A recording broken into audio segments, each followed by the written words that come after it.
Magandang umaga. Kahit para bang naiisip mo na agad ang mga obligasyon na dapat mo nagampanan, kaya kinakalimutan mo na paano sumaya.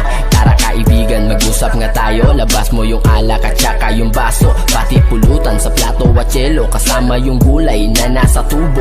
Hoy, alam mo ba na mas marami pa ang masirap sa'yo kung nahihirapan ka? Marami nga dyang walang makain na tirahan, walang pamilya o merong kapansanan. Kaya sino tayo para magreklamo kung may masigit pa sa atin na problemado? Dahil dito sa mundo ng mga tao, di masama mangarap basta nakukontento. Tara tagay tayo, tapos hindi pumunta sa malayo, sa walang may paki.